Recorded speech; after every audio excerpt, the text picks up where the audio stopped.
like a stabby assassin type like thing. She's like, I just want to play a power girl that's like super girly but also a badass. I was like, all right, cool. That's fair. That's fair. I mean, and that's kind of like I'm starting the recording, by the way. Okay. But that's a lot of what we've discussed in regards to old school versus new school and some of the attitudes about it. It's I've kind of shifted from how I was back in the day of no no no no no to where it's your character's supposed to support the story. No, the story's supposed to support the character. If you want to be this super cool badass optimized, then it's my job as a DM to let you have those moments. But it's also with the caveat that you're going to get bored pushing that one button every combat for 18 levels. But that becomes the player's responsibility. That's not my job to police him. I don't look at it as it's not my job. I'll give you that warning, and if you're a strong enough player to live outside of the box of being optimized, you can have an optimized character roleplay and still have a lot of fun.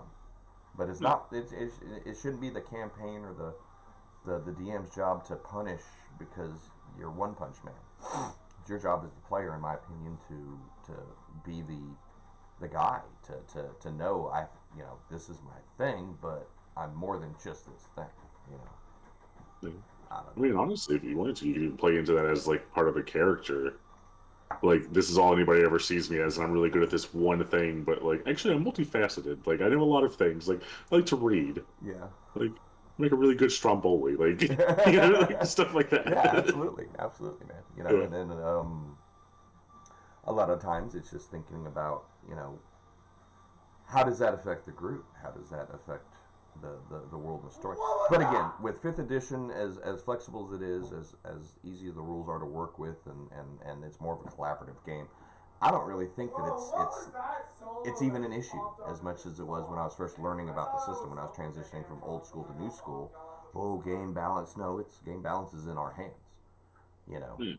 so the big issue is when you're the thing that I've always talked about and pushed more is the collaborative thing.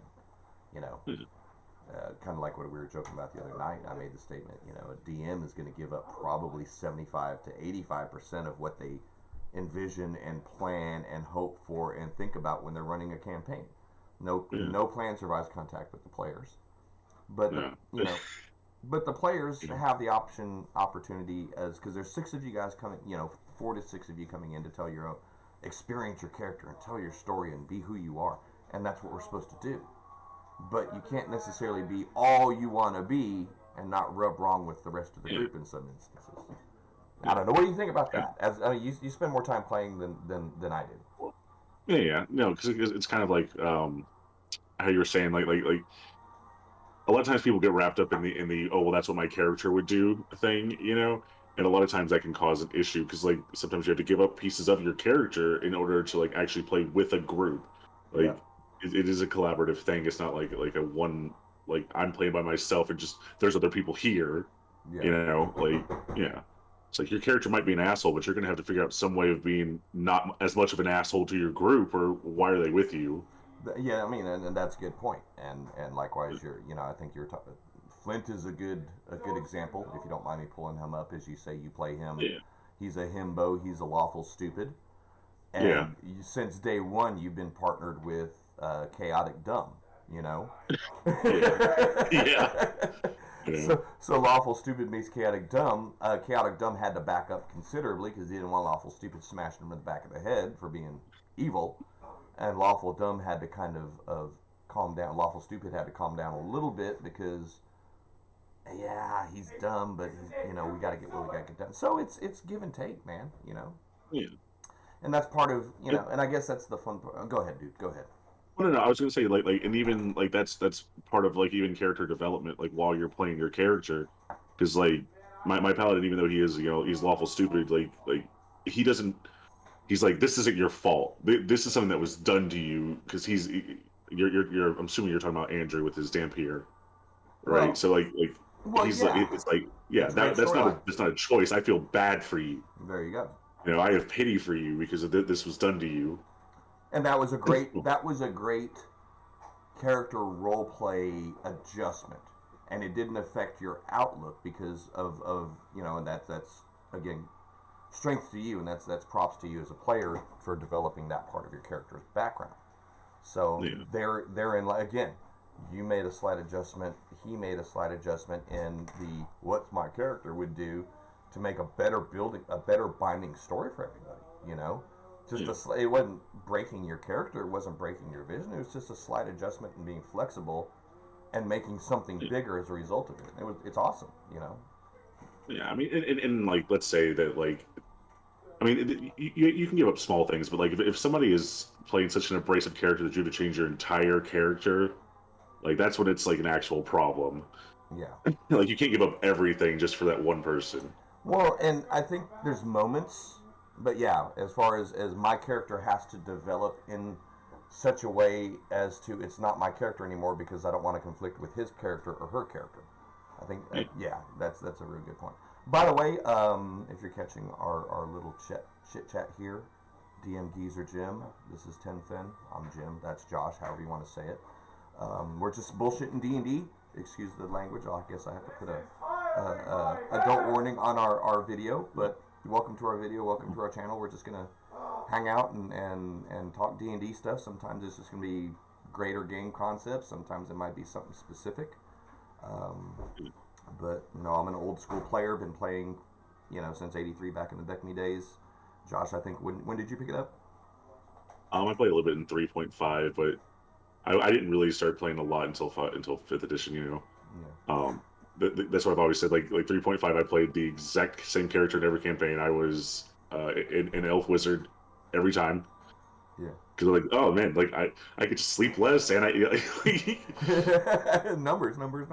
yeah, You know, and exactly. and honestly, like I said, everyone sees the gray in the beard and hears me talk old school stuff, but I'm a 5e guy. I mean, I really came back heavy duty. I tinkered with it after second edition, was aware of it, but really jumped back into fifth edition. It's adaptability, its accessibility is wonderful. It's so much easier to be able to bring anything from any of the old settings, any of the old BECMI through 3.5, and honestly, 4E doesn't work mechanically, but there's still some solid content. And 5th edition is easy enough to transition stuff over to where the whole world, the whole published catalog is open for you again. Man. But yeah, we're going to be talking all kinds of silly shit right now. You're just kind of listening to us bullcrapping about party dynamics and kind of player chemistry versus character chemistry and how that kind of becomes a thing and views on it. I'm normally the DM, kind of almost the forever DM. Josh is kind of wears both hats a little bit more than I do, so I think he's got a really important perspective on being a player, so to speak. Yeah. I do a lot of that. Yeah. Yeah. So, but yeah. Anyway, like we were talking about, you were saying that the responsibility of long-term character development. Yeah. Being I'm going to pick on Flint because we already starting Yeah. out lawful stupid and having to adapt some changes. One of his cohorts is a character of Valsaltra, very surly and cynical cleric. They both follow the same deity. Technically, they both follow the same religion, if I remember correctly. It's just she's been jaded through her younger life experiences. So you have two characters that are in the same box by the book, similar. One's a paladin of this, one's a cleric of this, but their personalities and the backstories make them really different. And it's kind of interesting that you guys really don't clash, even though you're on same sides of the deities, but different sides of the coin. Yeah. Yeah. I think it's just because like Valsaltra just in and of herself is just kind of a whatever kind of like character. Like she's not even gonna fight with you. She's yeah, sure, whatever, man. You're right, whatever. Yeah, that's true. Yeah. That's very true. Yeah. But I mean, and I think that's one thing that kind of might be getting lost in the mix and not even considered. Like, sorry, my kids up there actually kicking ass on me. Oh, you sound like you just failed. These guys, Guitar Hero, rocking up there, so apologize for the background noise. But I think playing in a campaign environment gives you a lot more time to develop that. And I think it's an expectation. I remember saying in one of my groups, you're reading the big the big epic novels, the Lord of the Rings books, the whatever books, the epic stories. It's as much about how the characters change and grow as they're doing this, as much as it is about where it is, or what they were doing. The who is the story. So making sure that myself as a DM leave you guys enough flexibility and space to be your characters but still grow. But it's even more important that players realize that you're expected to grow and change as you go. This is my opinion. Yeah, I was actually gonna say that like a lot of times when I'm actually making a character, I'll have some kind of like character arc in mind where it's like I'm gonna go into this and this is like a goal that I have in mind. That's something that like I can work my character to. That'll be a shift in who they are, kind of thing. And like there's been multiple times where it's like I have to change that now because like things have changed within the campaign that don't make it work that way. Yeah. Which is kind of like Yeah, and it gets even, I guess, for newer players and newer DMs, my message would be just relax, let that kind of work itself out, focus on making sure that the game and the players are it's something I'm living by, it's something I've learned the hard way. Focus on the players, make sure the players as people get along. That usually makes sure the players as characters find common ground. And then any story, any campaign is great. The more time you have to do it, the more in depth. You can be an asshole for 2 months of your campaign if your campaign's going to run a year. But if you're not sure how long that campaign's running, you may have to put your buttheadedness in check. for instance, in our Waterdeep campaign that we're doing currently, Yeah. Andrew and I's characters are just completely opposites. One of them is a dirty, gross person. The other one is a clean, neat freak. Yeah. And they absolutely cannot stand each other. Right. But like outside of the game, we're cool. But like inside the game, we're completely antagonistic to each other. Yeah. So, but that comes back to you guys have a good relationship and foundation as Right. people and as players. But that That's what I'm saying. Like, stuff like that can only happen when you have that kind of foundation. Yeah. Yeah. So I think I'm not even going to try to start quoting real math or anything, but there's a large amount of people that play D&D, and their first or maybe only accessibility is playing online. And it's, man, we've been at it for a year and a half now, almost 2 years. So we're friends. Back in the old days when you're playing D&D, either it was, hey y'all, I got this really cool weird game for Christmas, y'all want to play with your group of friends, so you had the relationship stuff covered already there. Or you're one or two of the weirdos in class, you look over and you see the dude, he's like, dude, is that a monster manual? Yeah. You play? Yeah. Dude. And it may or may not work out, but at least you had that common ground to start on. Modern players have that common ground. It's called, D&D is all over the world. A lot of people are coming in going, oh, I want to play. I don't know where to start. And they're getting into online games. They're not realizing it's a player-based, personality-based game. And some guys coming in and dude, there's a game for everyone. There's a DM for everyone. There's a style for everyone. You just got to be patient and find it. Oh, absolutely. I really think that a lot of expectation has come from things like the way the D&D is depicted within media, though. As far as like the way that Stranger Things shows it, the way that like the whole Matt Mercer effect thing, where people think that like this is how D&D is supposed to be played, and if they come into a game and it's not exactly that, then they're just turned away from it immediately. Yeah. Well, and honestly, what was a really good reflection of an actual session, because I kind of jumped back into it at COVID. My younger son was playing with a bunch of friends. COVID shut everything down. He was really bummed out. So it's like, dude, I used to play. And long story short, that's what kind of got me kicked into it. But trying to get my wife into it, and we were watching Harmon Quest. Yes, Harmon Quest. And it was a fun, silly thing. But then when you actually got through the first season and got to where it was the 4.5 and 5.5 and 6 hour episode, and because those were available, the director cut, the actual game episode. It's like, that's real D&D right there. It ain't the 15-minute little, it's the 25-minute argument over, he's invisible, but he's in water. I can see. Exactly. Yeah, exactly. That's D&D. Yeah, no, 100%. Yeah.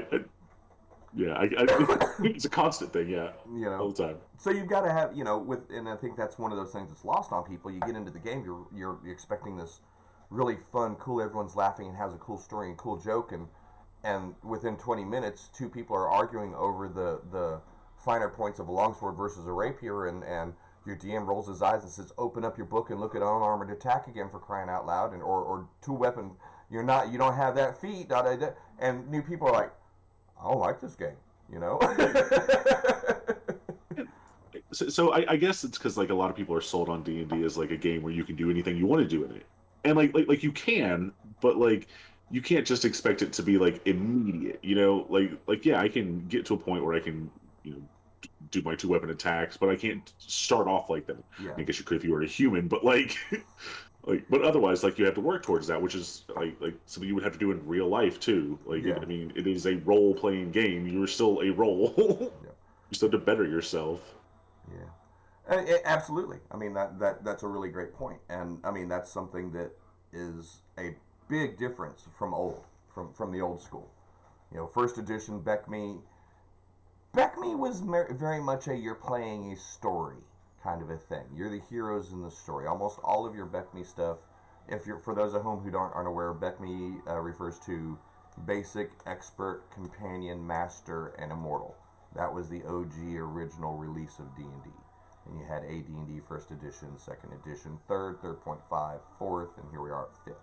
Point being, sorry, I get long-winded as an old dude sometimes. Gray hair, get two, ha ha ha.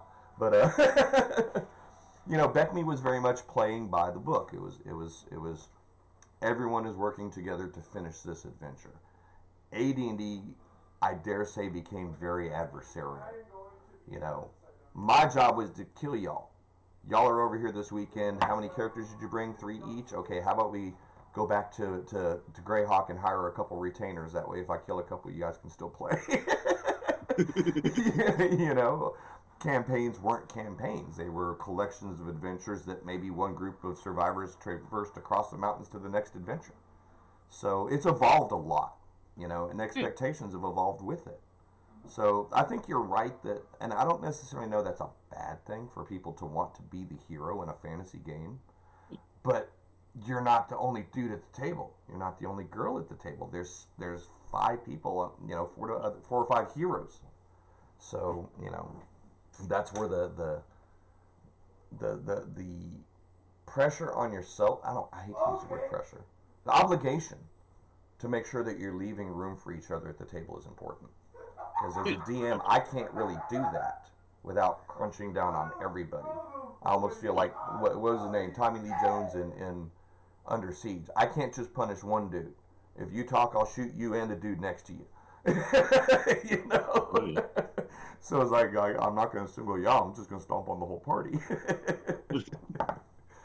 But And as far as like you were saying earlier, like there's a campaign for everyone. I actually have a friend right now who's running a campaign where nobody is the hero, everybody is just a person, and like their whole campaign is literally about them changing from.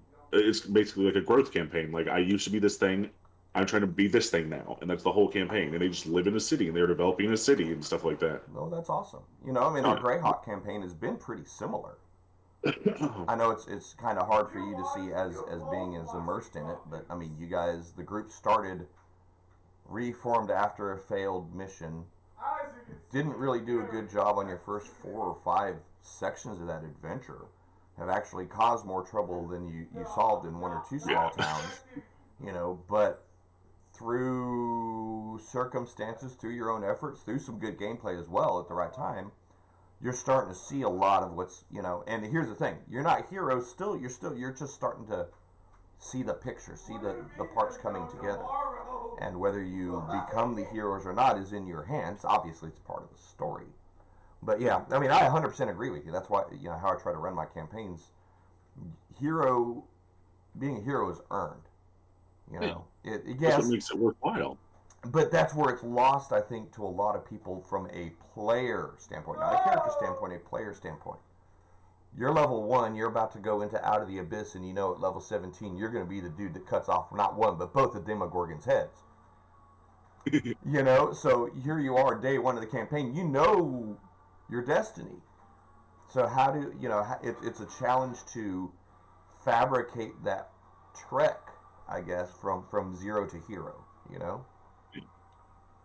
And I honestly think that like you've done a good job of doing that, where it's kind of like no, you're gonna get your ass kicked from time to time. Like that might be your destiny someday, but right now you're no one. Yeah. Like like who are you in the world? You know, like, you're a level one nobody. Like you might be an adventurer, but like why does Captain So and So care who you are? You Yeah. know? Yeah. And I've had some players that have had a really hard time of no, I'm imposing my will right now. You are 3 hit points stronger than a farmer right now. Farmer don't get to tell the mayor what he's going to do, neither do you. That's to me that kind of goes into a different area, and maybe if we keep rambling we can hit it. But that's more of a world building thing, and I think that even differs by campaign. Because I mean, look at our Waterdeep group. Y'all had to break into a noble house under illusion, almost kidnapping their child to finally get arrested. I mean, in Greyhawk, all I can say is we're lucky that fingerprints aren't a thing yet. We're completely ignoring the forensic evidence of the not one, not two, but 3 different assaults on warehouses and layers that were involved in all of that, right? But yeah, so I mean, it also varies by campaign, and that's okay. The structure, the world building, all of that should really fit in with your setting. If the Waterdeep campaign's built to be fun, built to be lighthearted, enjoying life in the city as a group of bards and misfit wizards, and and it's incumbent to support that environment through gameplay. Greyhawk is an OG traditional. I mean, Greyhawk, if you don't know what I'm talking about, is the original setting for first edition Dungeons & Dragons, put out by Gary Gygax and all them people back in the day. Wonderful map, wonderful history to it, but it's old. And there's been really nothing released for it in probably the past 15, maybe 18 years. I think since the official Living Greyhawk Gazetteer. So it's kind of unheard of. And it didn't really evolve with the times. But it's your Tolkien-esque, traditional, high fantasy, low magic type of an environment. So you play that one. I play that one a little bit more strict of the Lords of the Manor, and you talk funny at me, and 1,000 lashes for you, and your family is now dishonored. Different setting, Honestly, like I think they should really give Greyhawk some more love, because like going into it, I knew nothing about it, but like the more we play it and the more you talk about it, it's just like there is so much like history in like this one little like continent that like is not being used at all. Well, obviously there's wild. I mean, there's legal and trademark and some stuff going on with it on the back side of it, which is weird. It's in a gray area. Greyhawk, gray area. I'm sorry. But the thing that it's a lot, I think that it doesn't get enough credit for is it's very easy for it to be your group's world, for the players to make it theirs. Because it's got this huge steep history. It's got all types of mythology and lore. Morden Cannon, that's his home world. Frickin' Rary, all of the funny little names you see in the player's handbook for spells. All them dudes come from Greyhawk, the OG guys. Tasha, I mean, she's Igwil, the big bad herself. But the cool thing about Greyhawk is there's like 3 start points that are suggested for your campaign. Well, maybe 4. 576, which is early. 579, which is pre-war. 585, which is height of war. 589, which is post-war. So you've got a history spanning what? 76 to 89, 13 years? Yeah. That's the only part of the history of that world that's been really disrupted by anything published, anything modules, any sort of war, or any of that. So you have really a clean slate for your players to make their world, their mark on it, for the DM to make it theirs. Forgotten Realms, man, we're what?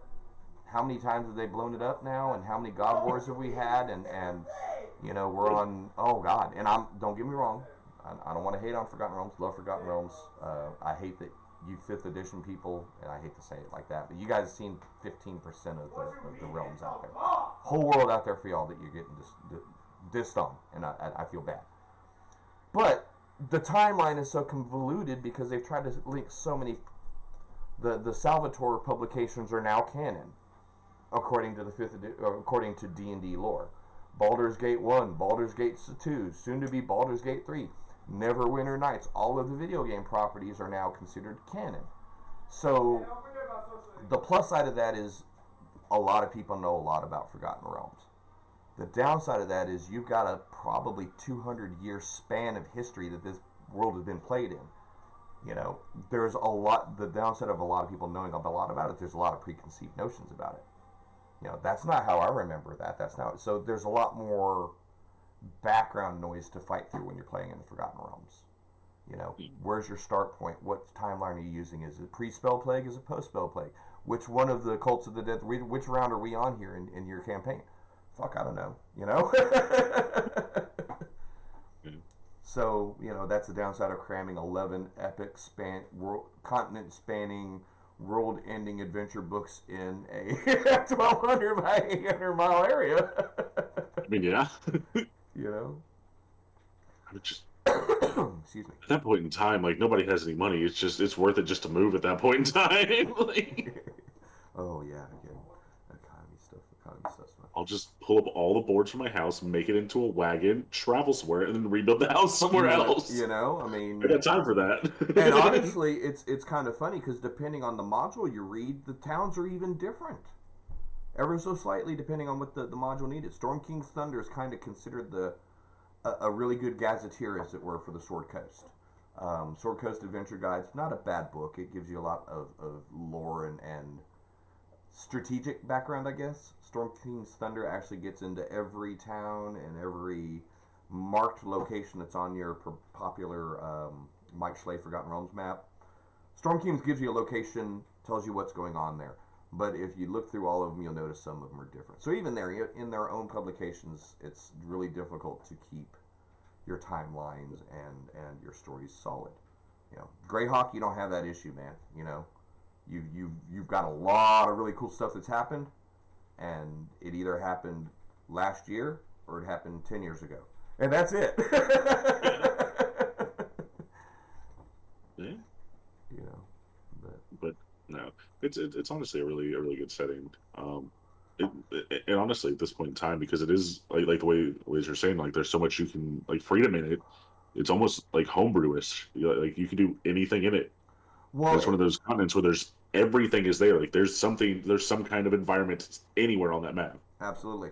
And that's what it was built for. Because back in the, you know, you're gonna hear me say back in the day a lot, crowd. I apologize. But you know, when you bought something, Greyhawk came in this big gold box. The Darlene map was this beautiful canvas thing that you'd fold out, and you had about a 45-page book. No, you had. I think it was like maybe 90 pages total between the two books.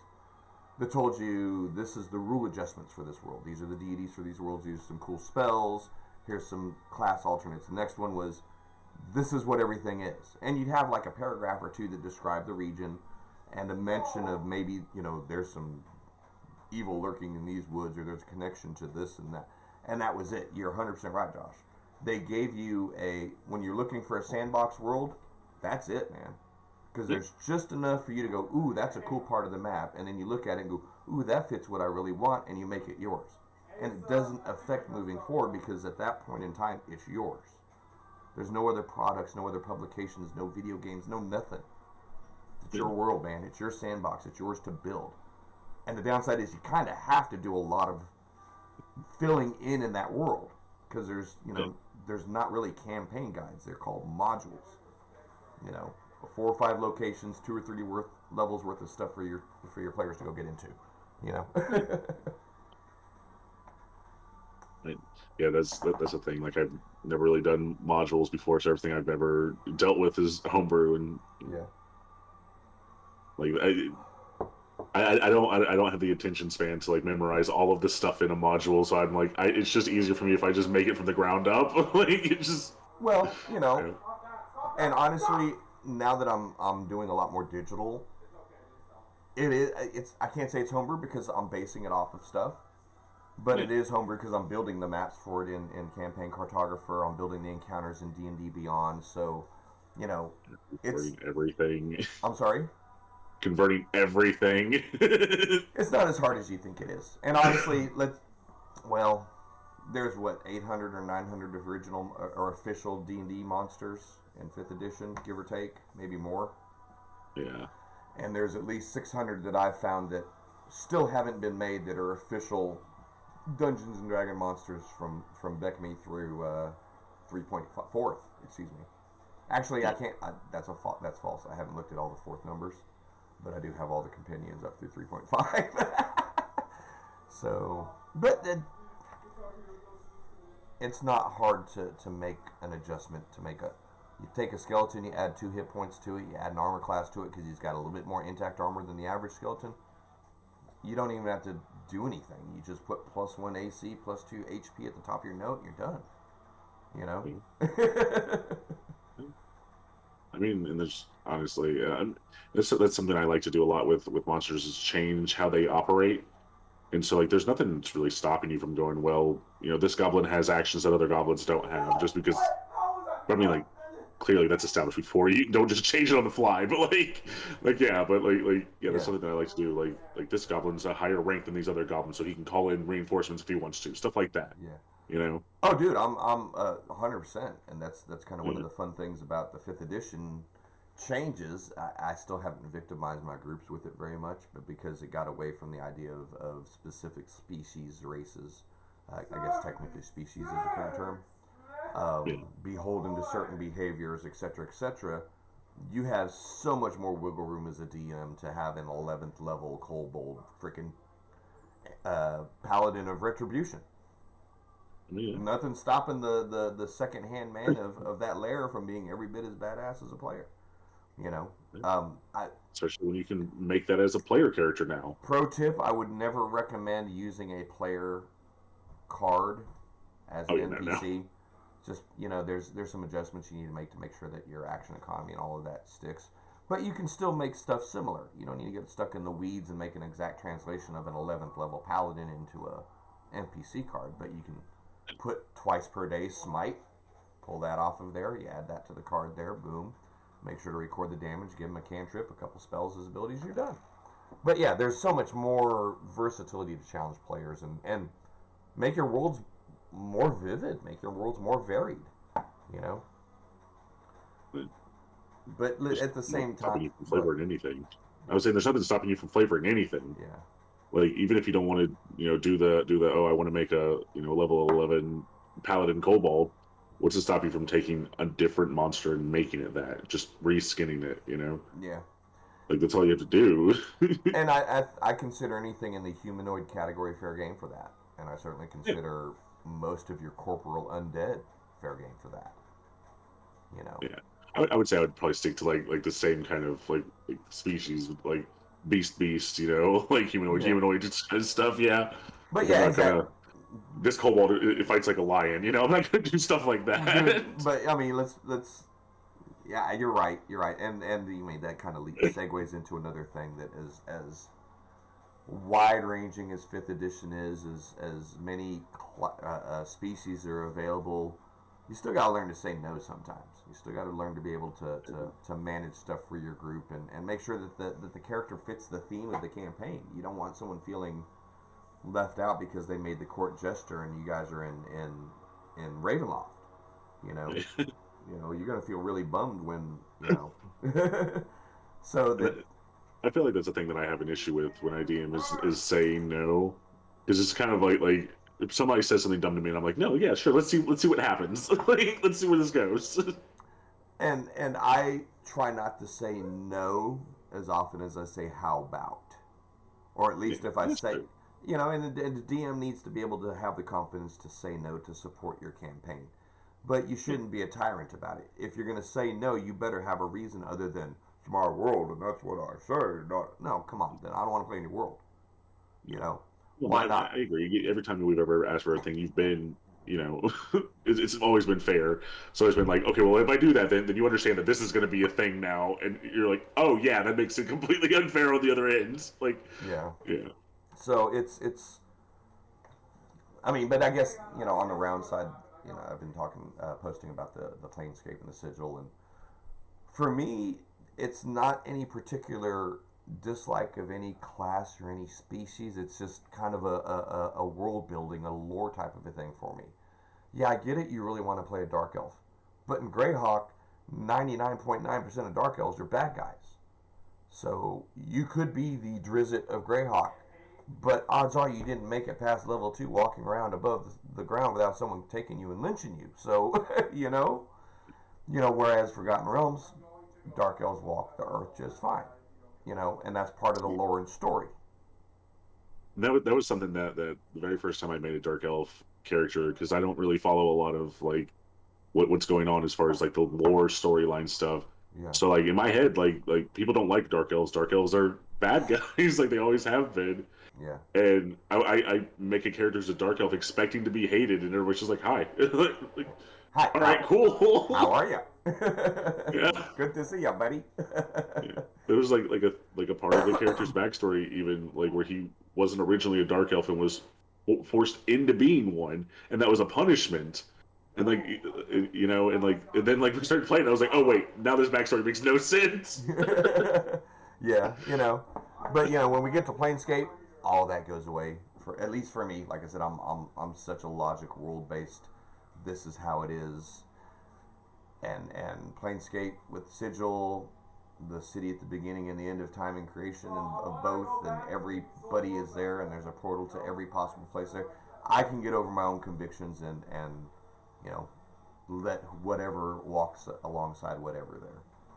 So I'm looking forward to that. But then the flip side is, for all the freedom and for all of the flexibility and the great melting pot that Sigil is, once you get on the outer planes, is the absolute polar opposite of that, depending on its plane and its alignment. That's what I was going to joke about. You could everything walks around in Sigil and everything lives there, but you take your butts over to Bitopia, and if you're not of that alignment, you're basically a virus in the system. You know. I'm honestly looking forward to it. I think it's gonna be really fun. Yeah. I think that's the fact that you can just be in a completely different place from one day to the next. Well, it's Alignments, how everything works there, what creatures are there, like. and you've been with me for a while, so I'm not going to re-victimize you to this screed Spelljammer versus Planescape, but publications and history shows who's right, because Spelljammer is a flop, and they're coming with Planescape to fix it. Fair. But it's a different approach to the same problem. How do you make worlds interact? How do you have Krynn exist alongside Exandria, existing alongside Eberron, existing alongside Oerth, existing alongside Toril, existing alongside Abertoril, existing alongside, did I say Mystara? If I didn't, existing alongside Mystara. And those are the official published worlds. Existing alongside Jim's world, existing alongside Josh's world, existing alongside Bob's world. So that's what initially Spelljammer was there for. But that suddenly became, ooh, you mean we get spaceships? And it was never about anything more than I want to go to space. And then you realize that space is pretty fucking big, y'all. I mean, yeah. I'm not going to get into that. That's one of my least favorite things in sci-fi, when somebody gets thrown out into space and then someone finds them. It's like, how? But yeah, anyway. Oh, I hear you. That's on. Yeah. But, so the Planescape fixes it. It goes back into your roots of everything being attached to the cosmic wheel, the elemental planes, earth, water, fire, air, ash, mud, smoke, all the para-elemental planes, all those start having a significant presence in the world again. Positive energy, negative energy, combining into the Feywild and the Shadowfell, forming into the prime material plane, which is where all of our worlds are, including Spelljammer. The sea, the Phlogiston Sea, and the Crystal Spheres all exist on the prime material plane. So you use portals, basically. What is it? Astral Step, I think. Astral Recall, Gate. All kinds of spells exist in 5th edition already to allow for transplanar. Yeah, transdimensional, transplanar, however you want to call it. I don't want to use dimension because then we start getting all kinds of I, weird shit. I think about Dimension Door, which doesn't even let you do that, but that's what I think about. Yeah, no, that's a good point though. But I mean, the whole idea is shit, y'all. Your bag of holdings that you have on your characters are demi-planes. They're small extra pockets of space that you can cram full of stuff, and if you combine them in another one, you have a big problem. So I mean, we deal as fifth edition players, we deal with extra planar stuff all the time. We just don't really realize it. So Planescape's going to take it and turn it into a setting as much as anything else. You know, you're dealing out of sigil into the outlands, for the outlands into the outer wheel. You know, you got all of the pantheons are really represented. If you're one of those DMs, it's like, man, I really wanted to do a Norse Viking themed campaign. It's your world, buddy, because you know it's up there. Yggdrasil, the world tree, leads over all the Greek gods. You have the Egyptian pantheon. Traditionally, and I'm referring to the older product in 1993, by the way. I do got to give credit. Monty Cook was the creator of Planescape. All the love to you. I know he's still got a gaming company out there, but hats off to the author of Planescape, the original author. Anyway, when it was published, there was mention and reference to all of the different pantheons. You had the Chinese mythos, the Sub-Saharan African, the Mesoamerican, the Mesopotamian, European, all of it was represented and placed on the Great Wheel, allowing you to really run adventure themes of any sort in reference to any of your geographies or cultures that you wanted to play with. I know that it's kind of taboo now, but you know, I guess I'm making more of a reference to the thoroughness of the research for the product and the scope that it really lets you play with. Yeah. So yeah, I'm looking forward to the official launch. I'll be intrigued to see what Wizards is able to do with it. As much as I hated Spelljammer, I think they did okay with the Dragonlance. They paid decent homage to the product without trampling on the original story, which that's tricky, man, and good job. Yeah. What were they? Modrons? Is that what they were? Is it the... Yes, the Modrons. Yes, that's what I love the most. Like as soon as you were talking to me about those, I love those little things. I like all of them. So yeah, so even the weird like starfish thing. The Pentadrone, yeah. Yeah. So we're talking about the Modrons. Each of the outer planes, most of you may know, and some of you that don't, you're going to get a quick education. Has I don't want to say each. Most of them have a native species. Whatever has transcended spiritually into that plane to exist forevermore in that plane. The lawful neutral plane of Mechanus all exists as a machine, as you would expect something that has no moral compass of good or bad, only lawful, only logic, ones and zeros, binary, etc., etc. So that's how the plane is set up. So it's one gigantic infinite machine inhabited by Modrons. Now Modrons go from Monodrons all the way up to Primus. I think there's 11 stages. Monodrons are the cube, little look like little cube dudes with arms and feet. I think you got monodrons, duodrons, pterodrons, blah blah blah blah blah, all the way up through it. Now, what's really interesting about them is they are only aware of themselves, the level above them, and the level of below them's existence. A monodrone has no concept that Primus exists. It only knows that the duodrone above it provides all of its information and all of its needs, and it's the only thing it needs to worry about is a duodrone above it. The tridrone above it isn't even aware of the monodrone's existence.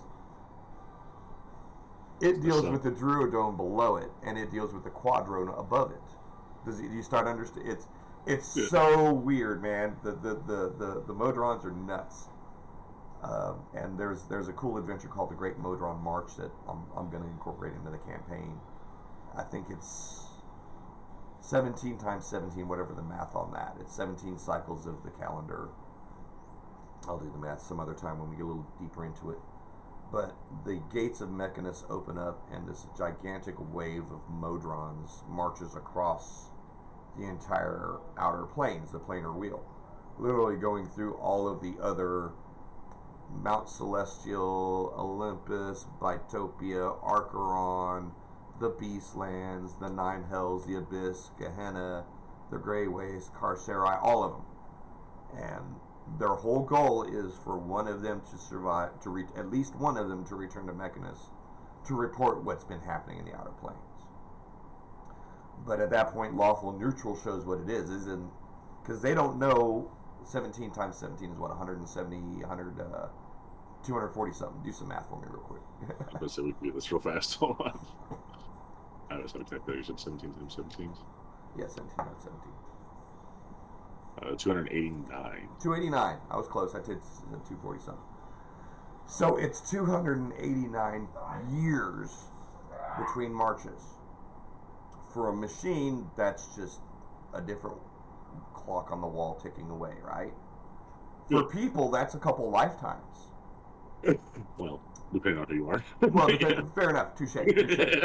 But, in some of these regions, there's still mortals that are living in the Outlands. There's still mortals living all through the plains. They just haven't died yet. But, a farm could spring up where there was no farm or road. A small town could have formed 50 years since the last march. And when that gate opens, they don't care. They're marching straight through that town, just demolishing it, because this is where we need to go from get to point A to point B as quickly as possible. So then you start wondering how lawful are they if they're just straight up trampling, just don't care, kill everything they don't actually engage because they're neutral, but they will defend, I guess is the way to put it. But they're interesting little beings. All kinds of cool stuff in Planescape, man. Yeah. All of it. I like the one with the giant backpack. I don't know what level he is. He just has a huge backpack. That's a representation of one of the Is it the square one? That might be the quadrone.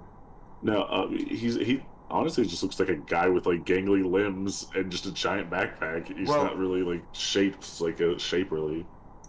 There may be a shape. They're all relatively shaped depending on their thing, but yeah. Planescape's another cool thing about it. It's got some really cool, unique art. It's kind of a different style than what you've been used to in 5th edition. Strongly recommend, man. If you guys are interested go check it out on DM's Guild. You can pick up the PDFs for really cheap. If you can get a steal for the print product on eBay or Amazon, go for it. Great art, great product, so much content. I ain't gonna say almost. Definitely an overwhelming amount of stuff. All that means you get to pick and choose what you want, man. Yeah. So we've been blabbering about character creations and inter-party relations and kind of drifting into setting stuff. This has just been kind of a random fireside. What is this officially called? A podcast? I have no idea. two homies sitting around bullshitting D&D. I guess technically, I don't know. This podcast, I would just listen to them. I don't care about watching anybody on a podcast. Well, but I mean, for all we know, people go, "Oh, them dudes are ugly," and close the video and just listen to us anyway. No, that's fair. Yeah, but I wouldn't blame them. No kid. But yeah, I think this is going to be probably the first in a line of many videos. I'll be posting them on my channel, DMGeezerjim, on YouTube. That's probably where you're going to see this video, so I'm acting like I'm telling you through this video where to find it. That's awesome. But yeah, we're going to thank you, Josh, for your time. Love your insights. Love your outlook on stuff, man. It's always good to have. The more views you have on stuff, the better. And the more often you can respectfully disagree or even have opposite views or even, just a different slight perspective, dude. You don't want to live in an echo chamber. You don't want to surround yourself by people that it all has to be this way, because you lose out on creativity, man. You lose out on growth. So no, I fully agree. I like to surround myself with a diverse group of people. Yeah, so it's always good to learn new things. Yeah, but it's been fun sitting here chatting. I'm looking forward to dragging you into more of these. I think once we're official, you'll also have your YouTube and Twitch channel, and we will be sharing our stuff through all of those. So here's to looking forward to many more chats in the future. And thanks for everyone's time this evening. Again, DMGeezerjim here, aka Jim. Tenfen, aka Josh, over there, and I'm going to go ahead and sign off now.